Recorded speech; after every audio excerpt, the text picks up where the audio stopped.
What disturbing internet rabbit holes do you know of? Story 1. I once read a Reddit post that's haunted me ever since. It was from a guy who decided to try heroin just once for fun. He genuinely believed he had the willpower to control it, to stop after testing it. But it didn't go that way. He became addicted, and his post turned into a raw, painful diary of his decline. It was brutal to read his downward spiral in real time. He tried over and over again to quit, but addiction had its claws in him. Eventually, he stopped posting. No one knew what happened until someone confirmed later that he had died. A similar story surfaced on a Norwegian forum. A user initially asked how to inject heroin, and that thread evolved into a multi-year chronicle of his addiction. Just like the first guy, the updates stopped one day. Later, his death became national news, and his mother was even interviewed. It was a gut-wrenching reminder that addiction doesn't discriminate and that confidence alone doesn't protect you from its grip. Story 2. I went down a disturbing rabbit hole once about public executions in Saudi Arabia. It all started with Mohammed Saad al-Ashi, the country's top executioner. He's known for using a sword to carry out beheadings. I watched interviews with him and expected some glimpse of remorse or trauma, but there was none. He was proud of his job and even said he was training his son to follow in his footsteps. His children helped clean his sword afterward. That detail stuck with me. I couldn't stop thinking about it, so I started researching Saudi Arabia's capital punishment system. What I found was shocking. People can be executed for a variety of crimes, and in some cases, the beheaded bodies are publicly crucified. Stoning is still used for certain offenses. The whole thing felt medieval, yet it's happening today. The normalization of such violence, especially involving children in the process, left me deeply unsettled. I thought I was just looking into some cultural differences, but it ended up being one of the darkest trails I've ever followed online. Story 3. It started innocently enough. I was browsing Amazon, looking at reviews for a taser I wanted to buy my brother for his birthday. One of the answers to a question caught my eye. Someone claimed they had tossed themselves in the neck 30 times and it didn't hurt. That struck me as odd, so I clicked on their profile. That led me to more reviews of weapons, swords, and especially a katana. Curious, I searched his name on Facebook. What I found was eerie. His profile picture showed him holding the same katana, and he was from my city. Then I saw the comments on his page. People calling him a monster, begging for justice, saying he deserved to rot. I googled his name and discovered he'd stabbed a man with that katana in his apartment and fled. He was later caught and diagnosed with a serious mental illness.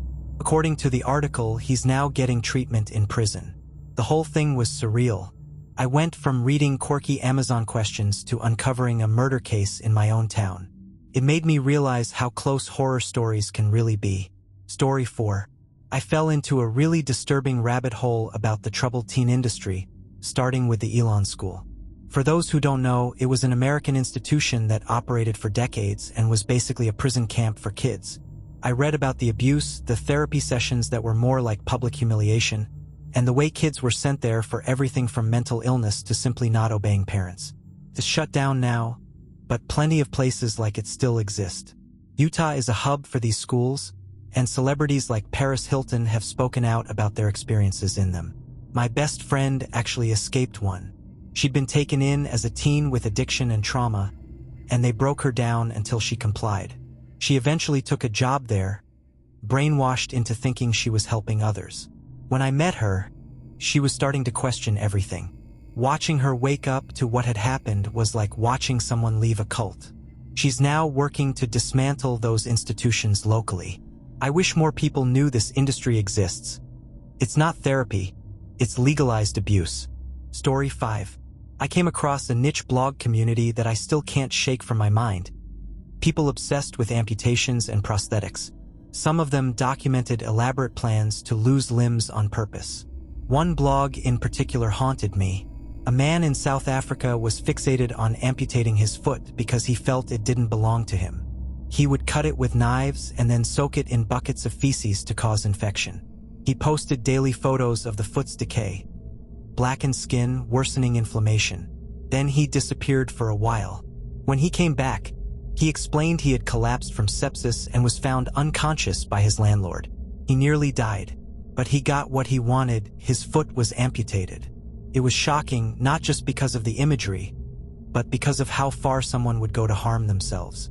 Reading through his posts, I felt torn between horror and sadness. Clearly, he was struggling with something deeper, possibly a rare identity disorder. I still think about it from time to time, and I wonder how many people like him are out there suffering in silence. Story 6. One of the darkest historical rabbit holes I ever went down was the violence in Yugoslavia during World War II, especially the atrocities committed by the Ustasha. I had already known World War II was brutal, but nothing prepared me for what I read about this Croatian fascist movement.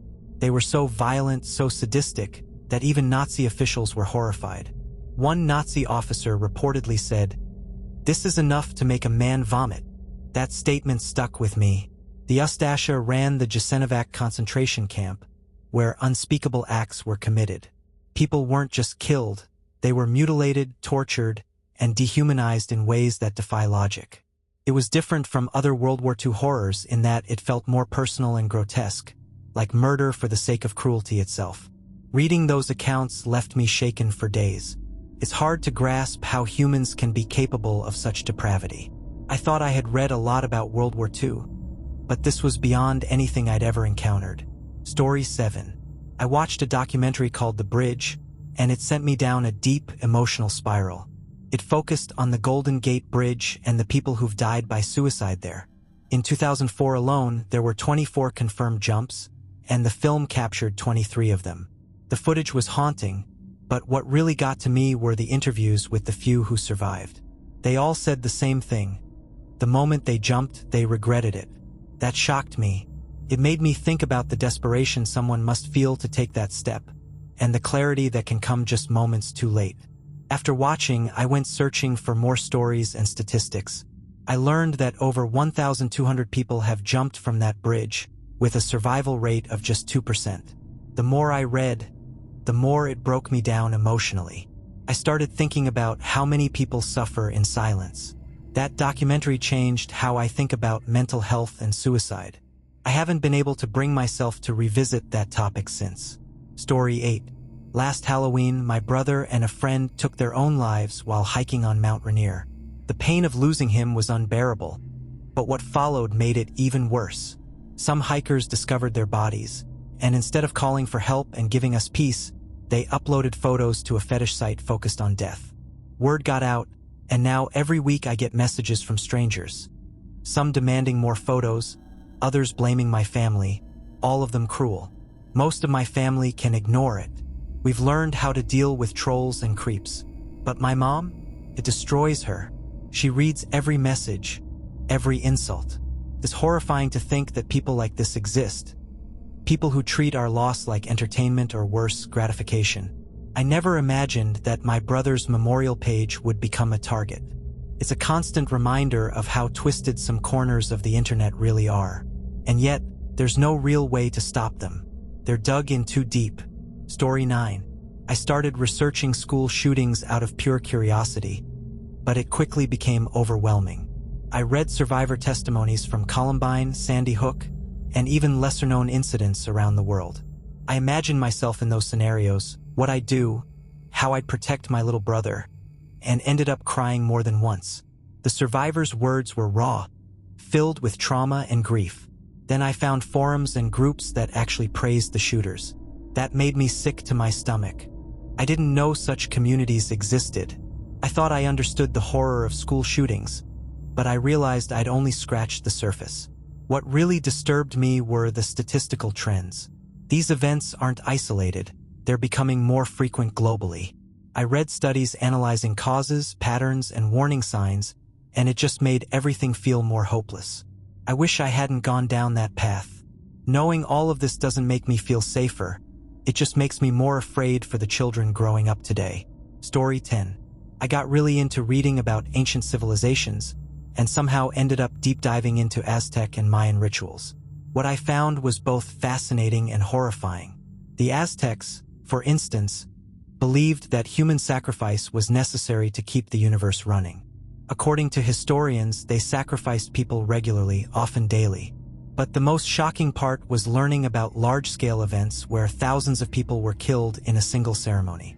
I tried to imagine what that would be like from the perspective of an outsider, maybe a European explorer arriving and seeing blood flowing down temple steps. It must have felt like another world. The Mayans had their own rituals, including bloodletting and sacrifices to appease their gods. I wasn't expecting to be so affected by historical research, but the idea of ritualized, systematic death really got to me. There's something chilling about a society so deeply rooted in belief systems that demand human life as payment. It's a reminder that cruelty and belief have often gone hand in hand throughout history. Story 10. I've always been fascinated by ancient civilizations, so I started reading about the Aztecs and Mayans. What I discovered took a dark turn. The Aztecs believed they had to offer human lives to keep the universe in balance. Some sources even suggest they made sacrifices almost daily. During certain festivals, thousands of people could be sacrificed in just a few days. That number stunned me. I kept imagining what it must have looked like. Temple steps stained with blood, crowds watching, priests performing rituals. The Mayans had similar beliefs, often involving ceremonial bloodletting. While it's easy to think of these acts as monstrous today, it was deeply tied to their culture and religion. Still, it gave me chills. Reading about it late at night, I would close my laptop and just sit there, wondering what it would feel like to witness something like that firsthand. What started as a casual historical interest became one of the most haunting rabbit holes I've ever gone down. Story 11. One night, I was scrolling through a world-building subreddit and found a link to a PDF called All Tomorrows. At first, it seemed like a cool sci-fi timeline of humanity's future, colonizing Mars, exploring the stars, that kind of thing.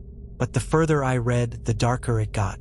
In the story, humans encounter an advanced alien race that genetically alters most of humanity into bizarre, non-thinking species. These new forms of humanity are scattered across the galaxy and left to evolve again. Each species had its own tragic, sometimes creepy, backstory. The art was simple but incredibly unsettling. One part that stuck with me was the ending. A newly re-evolved human standing next to the skull of an original human, finally aware of the past. It was poetic and eerie. I couldn't stop thinking about it for days. It's not just science fiction. It's a reflection on identity, evolution, and what it means to be human. I'd recommend it to anyone, but be prepared. It really sticks with you. Story 12. I once got really curious about a guy named Terry Davis who created his own operating system called Temple OS. At first, I thought it was just a quirky tech project. But the more I read, the more I realized his story was deeply tragic. Terry was incredibly talented. He built the entire OS by himself, which is no small feat, but he also lived with schizophrenia, and his mental health struggles were documented in his posts and videos. He believed God spoke to him through his computer and that he had a divine mission. His online presence was a mix of brilliant programming and signs of deep confusion. Sadly, his life ended when he was struck by a train. To this day, no one knows for sure if it was an accident or not. His story opened my eyes to how genius and mental illness can sometimes exist side by side. It's heartbreaking because you can tell he had a good heart, even when his words seemed chaotic. Temple OS wasn't just software, it was a window into his mind. Story 13. This might sound like a joke, but I once found a Facebook profile of a man who had married a life-size doll. At first, I thought it was some kind of performance art or trolling, but the more I looked, the more serious it seemed. His timeline was full of photos of him and the doll, on the couch, at the dinner table, even celebrating holidays together. He had bought her a wardrobe and took great pride in dressing her. What made it even creepier was that he lived on a remote farm, and his page was completely public. Then I noticed there were other profiles, accounts for different dolls, all friends with his main account. I went down a rabbit hole and found out this wasn't even that rare. There's actually a community of people who live this way. I'm not here to judge, but it definitely gave me the chills. Just imagining accidentally showing up at that farm. Yeah, it stuck with me. Story 14. I once read about Unit 731, a secret program in Japan during World War II, and it stayed with me for a long time. It was a medical research unit that carried out brutal experiments on prisoners. I'm not going to go into graphic details here, but the level of cruelty was beyond comprehension. What shocked me the most wasn't just what they did, but what happened after. Many of the people responsible were never prosecuted and returned to everyday life. One interview with a former scientist really got to me. When asked if he felt any guilt, he simply said, "No. It was war." That coldness shook me. Around the same time, a relative of mine, who works as a social worker, told me about a man she helped. He had Alzheimer's and had been a prisoner of war under the Japanese. His mind had regressed, and he believed he was still there, reliving the trauma every day. It was heartbreaking.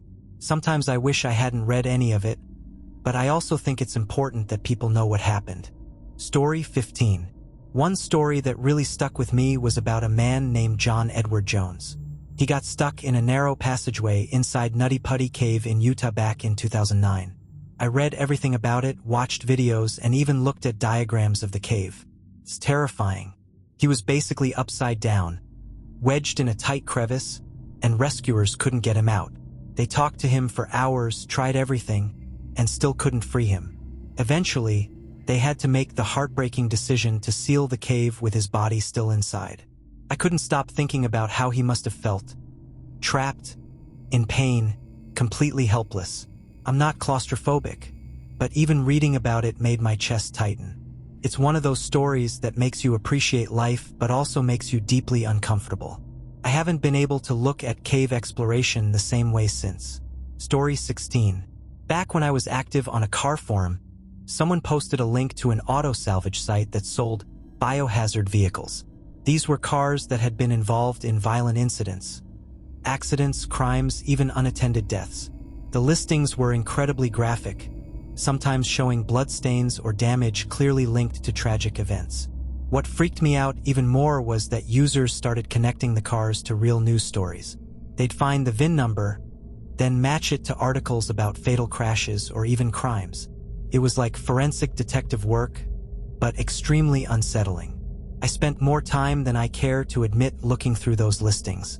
Something about it felt like staring into a moment frozen in time, something awful preserved in metal and fabric. I eventually had to stop. It was just too much. But even now, I occasionally think about those cars, sitting in lots, waiting to be sold, silent witnesses to someone's worst day. Story 17. I've always been curious about what drives people to do unimaginable things, so I started reading about serial killers, not out of admiration, but to try and understand the psychology. One case that really disturbed me was the toy box killer.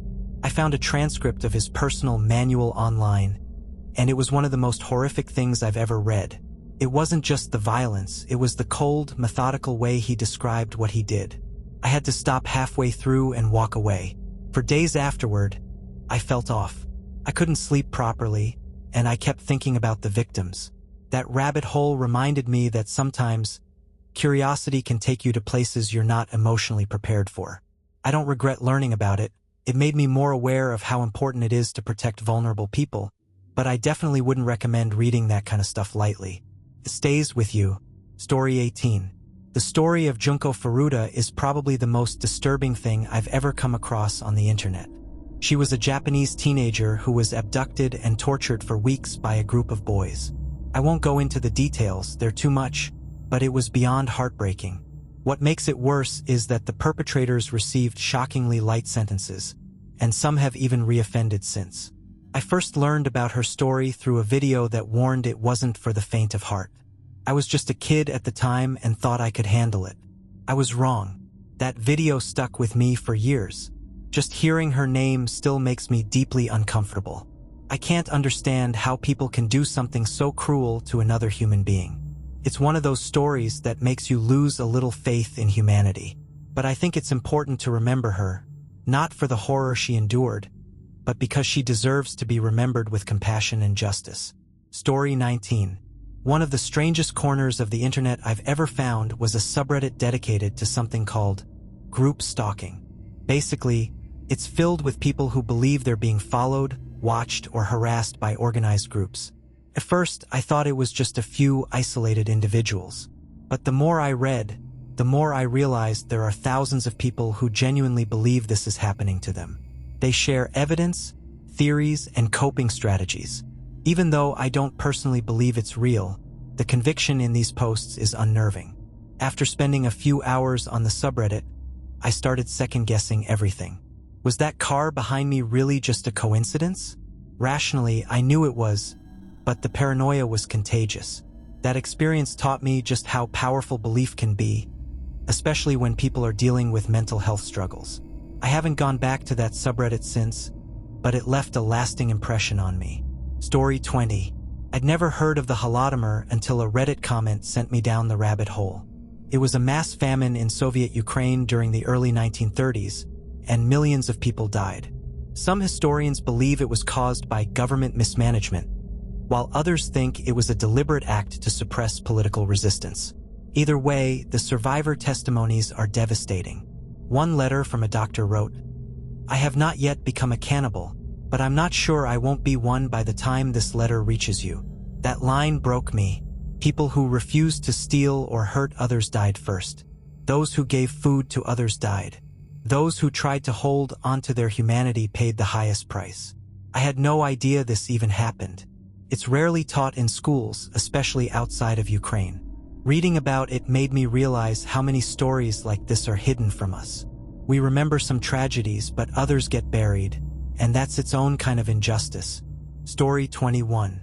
I once came across the Jonestown Massacre while reading about cults, and honestly, it shook me to my core. It was a community led by Jim Jones, a charismatic but dangerous leader.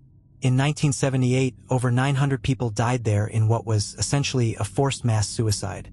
Many of them were children. There's an audio recording of the final moments, and I listened to it just once. You can hear Jones speaking, calm but disturbing, convincing everyone that this was the only way out. In the background, people are crying, and it's one of the most haunting things I've ever heard. The fact that parents gave poison to their kids under pressure still haunts me. I thought I was just learning some dark history, but it stayed with me much longer than I expected. It's a powerful reminder of how easily people can be manipulated when they're isolated and desperate for hope. To this day, I can't listen to that recording again. Story 22. Out of morbid curiosity, I once read about a man named Albert Fish. He was a serial killer and cannibal in the early 1900s, and his crimes were among the most disturbing I've ever come across. What really got to me was a letter he sent to the mother of one of his victims.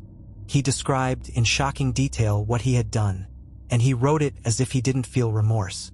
I didn't even know people were capable of such things. It made me feel sick, honestly. I had stumbled across his story through a true crime forum, and I wish I'd looked away.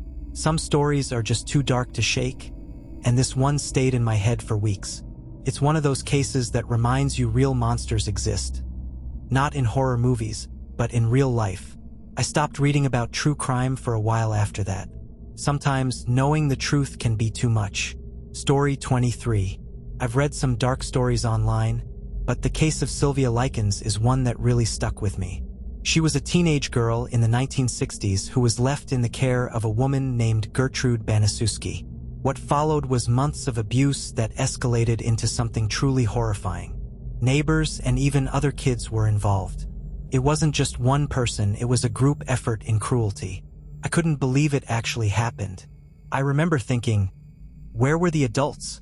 How could so many people let it go that far? When I first read the court transcripts and the survivor testimonies, I cried.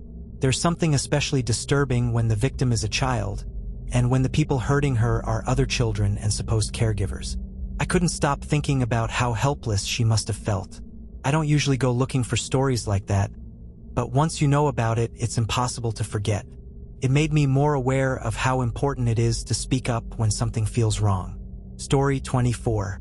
I started reading about thalidomide out of curiosity and ended up feeling heartbroken. It was a drug sold in the 1950s and 60s, mostly in Europe, to help with morning sickness in pregnant women.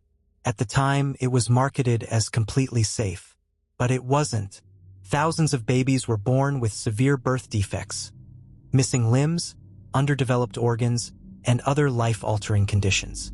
Some children went on to live fulfilling lives, but others were treated terribly by society. Reading about the survivors was eye-opening. The most frustrating part?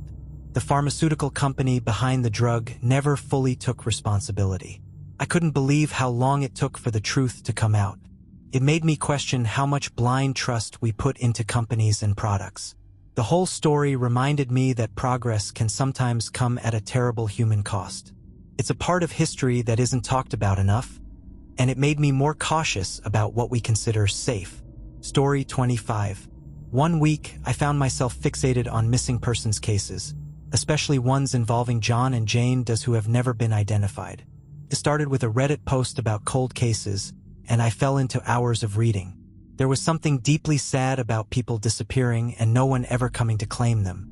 Some had only vague descriptions or worn-out clothing. Then I read about people who vanished without a trace, like Jared Negretti, a young boy who disappeared on a Boy Scout hike.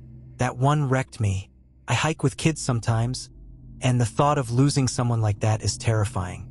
These stories tug at your heart in a different way. It's not just the mystery. It's the idea that someone's story just ended, silently, without closure. I still think about those families who never got answers.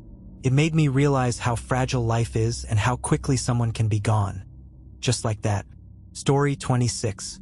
I wanted to better understand gender identity, so I looked into historical medical cases. That's when I found the story of David Reimer. He was born a boy, but after a botched circumcision, doctors convinced his parents to raise him as a girl named Brenda. Psychologist John Money oversaw the case and used it to argue that gender is just social conditioning. But David never felt right. He hated living as a girl, even with hormones and therapy. At 14, he found out the truth and transitioned back to living as a male. Sadly, the trauma took its toll. His twin brother developed severe mental health issues, and David eventually took his own life. Reading about that case made me incredibly sad. It wasn't just a failed experiment. It was a real person who was forced to live a lie. It reminded me how important it is to listen to people about who they are, rather than trying to mold them into something else. Story 27. This one still breaks my heart. I read about a Reddit user named Jason who posted in a relationship forum about his wife cheating on him. He was hurt but focused on moving on and protecting his kids. He made a plan to leave her and take the children with him. But before he could, she did the unthinkable. She ended their children's lives while Jason was away at work. When he posted again, it was to share his grief. And it was raw, honest, and nearly impossible to read without crying. He didn't ask for sympathy. He just wanted to talk about how he was going to keep living one step at a time. That post hit me like a truck. It was one of the few moments on the internet where I felt completely connected to a stranger's pain. I think about him sometimes and hope he's doing okay. That story made me appreciate the people in my life more and reminded me how quickly everything can change. Story 28. I've always been fascinated by nature, but cave diving? That's a whole different level. I started reading about accidents, and it quickly turned into one of the most nerve-wracking rabbit holes I've ever gone down. One story that stuck with me was about two divers who realized their guideline had snapped.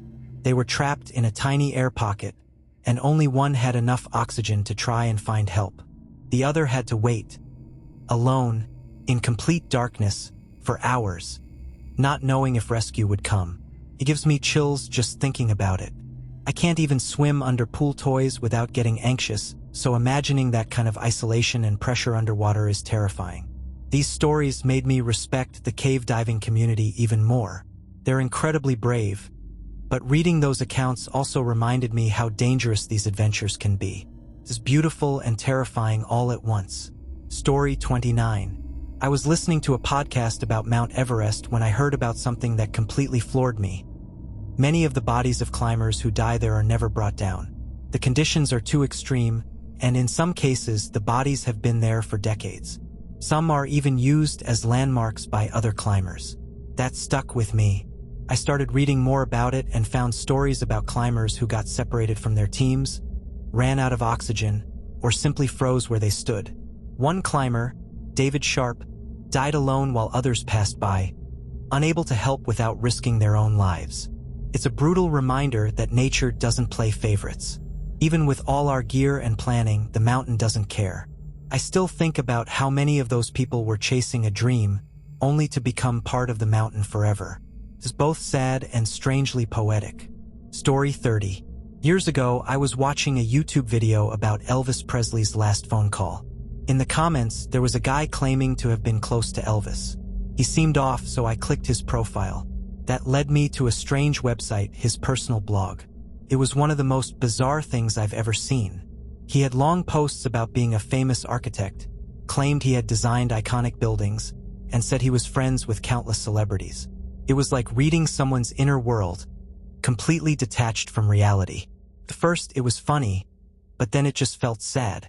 I realized he might be living with schizophrenia or another serious condition. Since then, I've become more interested in how people experience the world differently when dealing with mental illness. That website wasn't just strange. It was a glimpse into someone's mind, unfiltered and vulnerable. It made me think about how many people are out there, struggling quietly behind a screen. Story 31. A few years ago, I stumbled onto a YouTube playlist labeled Unsolved Medical Cases. I figured it would be interesting, maybe even educational. But one video led me to a forum where people discussed something called stone babies, calcified fetuses that remain inside someone for decades. I found actual x-rays, personal stories, and even images from surgeries. It went from strange to horrifying when I read about a woman who carried one for over 40 years, never knowing. She thought it was early menopause or indigestion. Doctors only discovered it during a scan for something else. The idea that your body could silently hold on to something like that for decades without you knowing, it messed with my head. I kept imagining how fragile our awareness of our own bodies really is. That night, I couldn't sleep. I kept feeling phantom pains in my stomach. I still think about it sometimes, how little control we really have over what's happening inside us. Story 32. While researching abandoned places, I found a small blog about an old psychiatric hospital in Massachusetts. The writer claimed to have explored it illegally and uploaded photos. Peeling walls, rusted gurneys, and old patient files scattered on the floor. One photo showed a child's drawing taped to a wall in a patient room, with the words, "They said I'd be here forever." That line hit me hard. I kept reading and found interviews with former employees and patients. One nurse anonymously shared that patients were sometimes left in solitary confinement rooms for weeks. The part that pushed me over the edge was a story about a girl who disappeared from the facility in the 1970s. No investigation, no news coverage, just vanished. Her room was sealed and never reassigned. They say her name is still scratched into the underside of the bed frame. I spent hours reading more and spiraling deeper into similar cases. It wasn't just the place. It was the silence around it. That silence was louder than any scream. Story 33. I once came across a subreddit for amateur radio operators. It seemed harmless, people talking about frequencies, gear, weather patterns. But one thread was titled Unusual Signal on 462.675 MHz. I clicked it, and it was mostly speculation. Someone had picked up a repeating broadcast that sounded like a child counting backwards. They posted a recording, and it chilled me. A small voice, distorted but rhythmic, counting slow and steady. 10-9-8, then static. Then it repeated. People thought it was a loop, maybe a prank. But one user swore that after several hours of listening, the voice changed. It whispered something else, too muffled to make out. Then the thread got creepy. A user claimed they triangulated the signal to an abandoned house outside their town. The next day, they deleted their account. No explanation. I don't know what haunts me more, the voice or the silence that followed. I still check that frequency sometimes. Nothing ever comes through, but I keep listening. Story 34. On TikTok, I found a video labeled Found Footage from a Home Security System, Not What You Expect. I clicked, expecting something staged. It was a grainy clip of a man standing in his kitchen at 2:42 a.m., pouring water. Then he pauses, turns around, stares at the hallway. For 3 minutes, he doesn't move.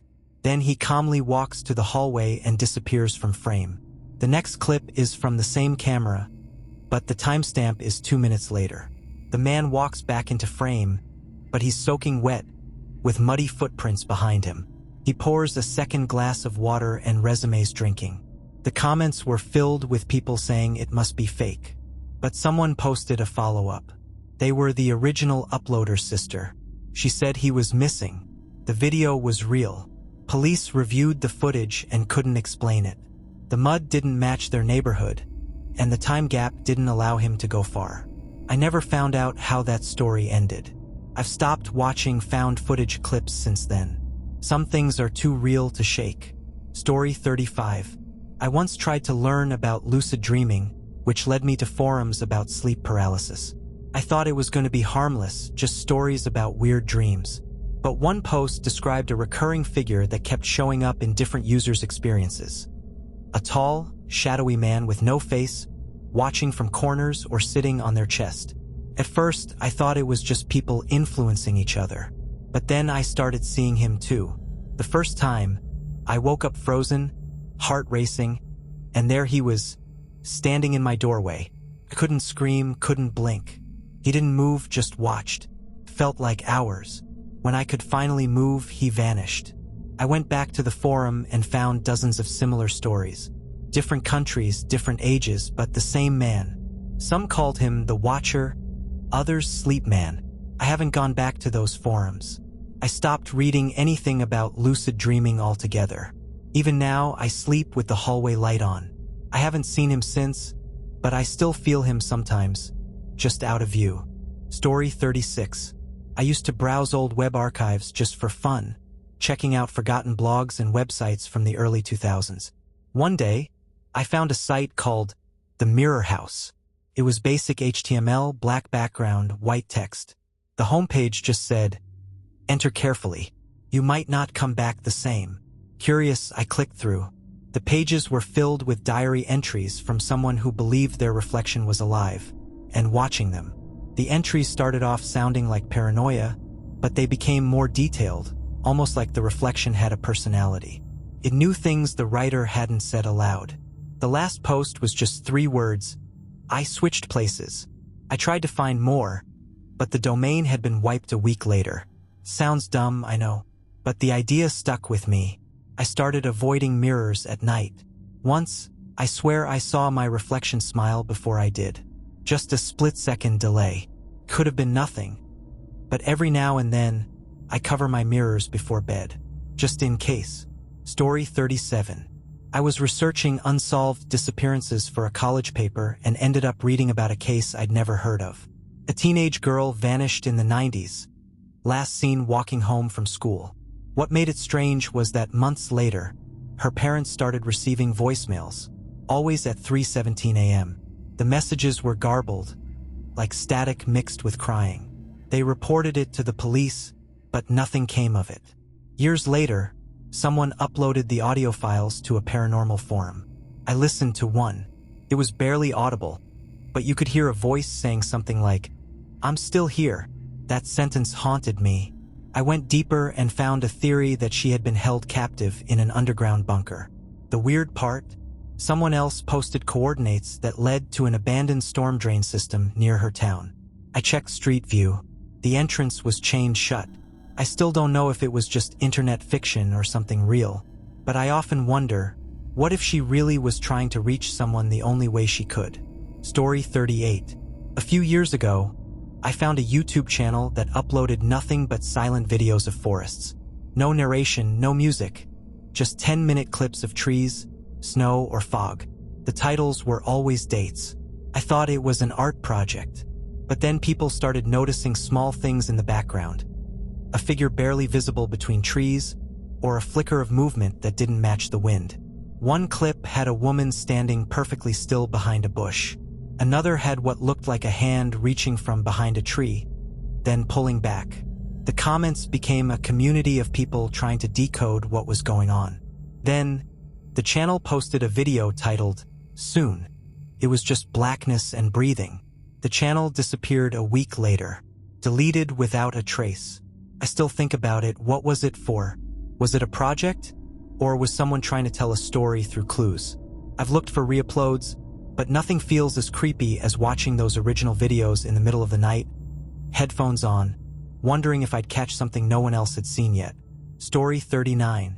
I once found a Google Drive folder linked on a forum about mystery puzzles. It was public with no context, just hundreds of photos. Most were old family portraits, scanned pages from journals, and grainy Polaroids of rural roads. But the deeper I scrolled, the more unsettling it got.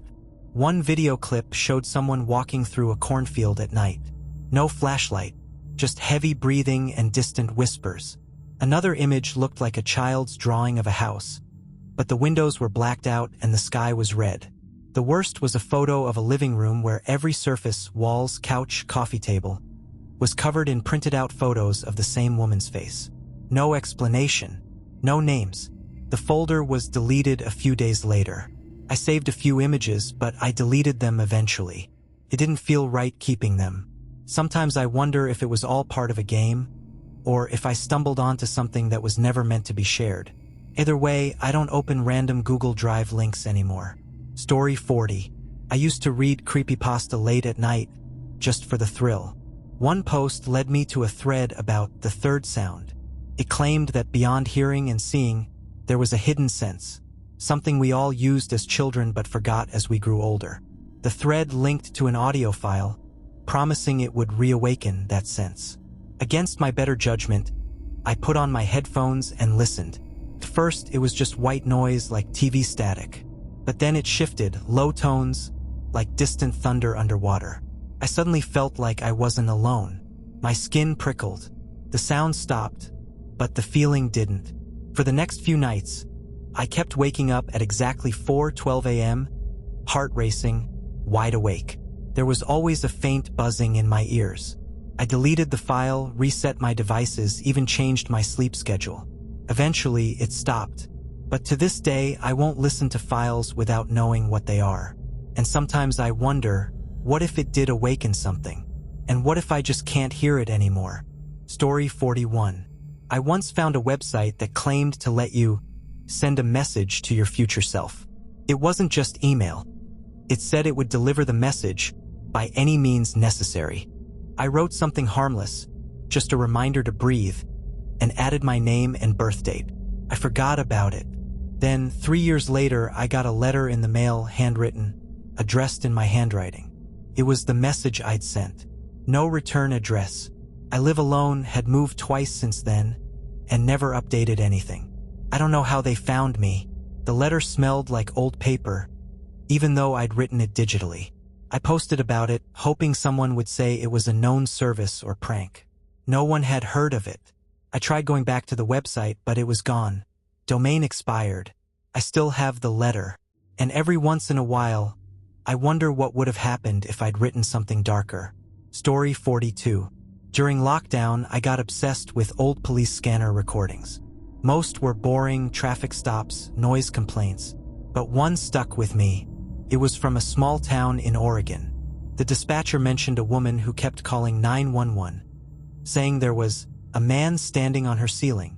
Not in the attic, on the ceiling inside her living room. Officers went twice. Nothing. On the third call, the woman sounded terrified.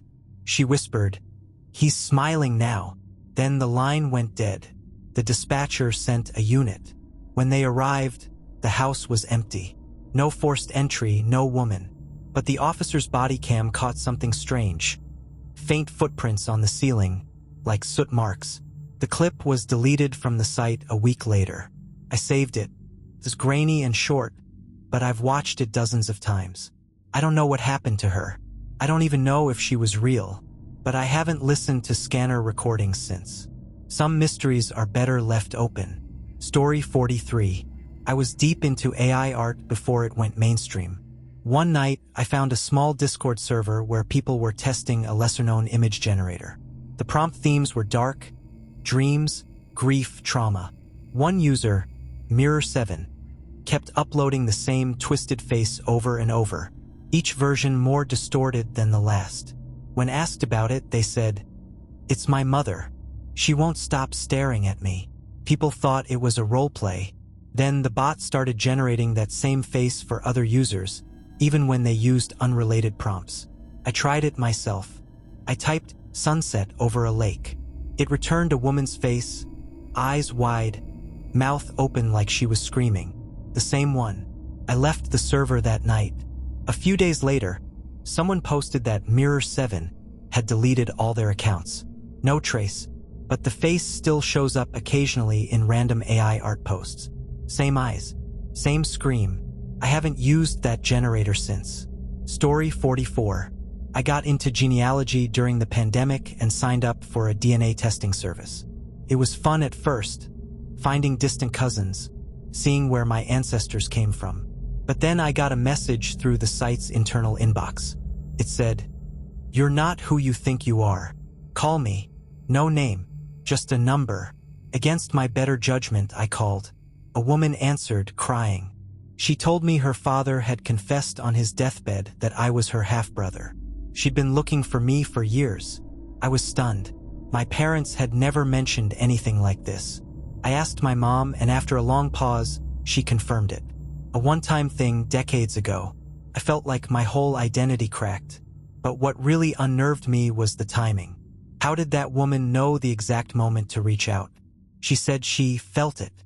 Since then, I've been wary of what else technology can uncover.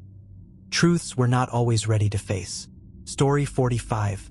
A friend dared me to browse the deep web, so we used a Tor browser and clicked around cautiously.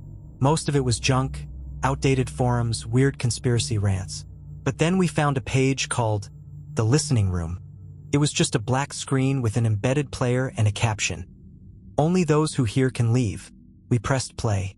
It was a low hum, almost like an engine idling in the distance. Then a voice, faint and slow, "Closer." My friend laughed it off. I felt uneasy. The hum started to match the rhythm of my own heartbeat. I shut it down. That night, I had the worst sleep of my life. Constant whispering in my dreams, all repeating that same word, "Closer." The next morning, I called my friend. He said he hadn't slept at all and had unplugged his Wi-Fi. We both deleted the browser and never spoke of it again. But sometimes, I still hear the hum, soft, low, just beneath the silence. Story 46. I used to love reading Wikipedia pages late at night, just jumping from link to link.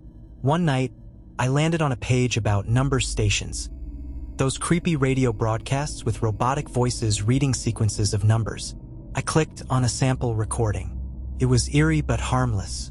Then I found a comment thread claiming someone had cracked one of the messages. It led to GPS coordinates. Out of curiosity, I checked Google Maps. The location was in the middle of a forest in Belarus. Nothing unusual until I zoomed in. There was a clearing shaped like a perfect circle, with something dark in the center. No roads, no trails. I checked the satellite history, and it had only appeared 2 years prior. I went back to the thread to learn more, but it had been deleted. All of it. The recording, the comments, even the user profiles. Like it had never existed. I still wonder what was in that forest, and who made sure we stopped asking.